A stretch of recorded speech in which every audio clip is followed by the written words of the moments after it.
global policy analyst Alexander Von Rugen joins me for this discussion. Thank you very much for being here.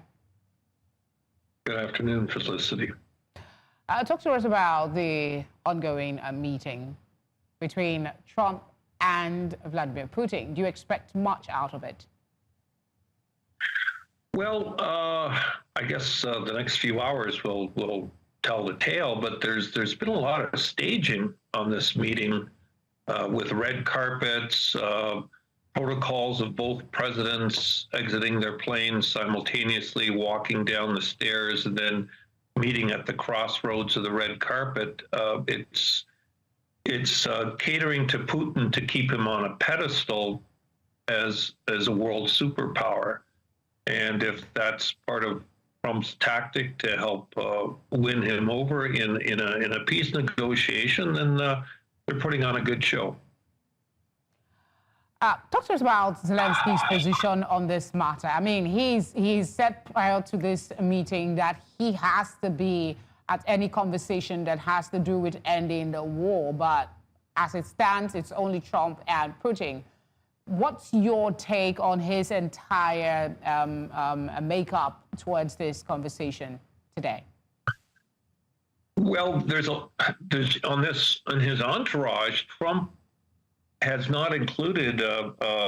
He's had a lack of Ukraine specialists in the entourage. On the contrary, he's surrounded himself with business and trade people in his entourage. I mean, there is the commander of NATO, American General Grinkovich, who heads up NATO and the U.S. forces in Europe, which I think that was done to pacify the European leaders, that there is some representation of Europe's concerns, because Grinkovich is also sympathetic to the Ukraine. But aside from that, I think one of the reasons Zelensky wasn't invited is there's a closed-door meeting on trade, which is going to have to do nothing or have nothing to do with Ukraine. It's going to be energy, it's going to be nuclear stockpiles, and a lot of fence mending as to how Russia and the U.S. can get along going forward here with whatever the outcome is in the Ukraine. Notwithstanding, Trump has announced any discussions or salient facts for a peace will have to include Ukraine. Trump wants to bring people to the table for peace. He wants to be the catalyst for peace. But in terms of the underlying conditions, that's going to be negotiated directly from Russia and Ukraine, and maybe Trump being there as well. But again, this is the precursor to that meeting. What are the bets on this meeting in your circles? I know conversations are ongoing. A lot of persons are saying, will Trump pull this off?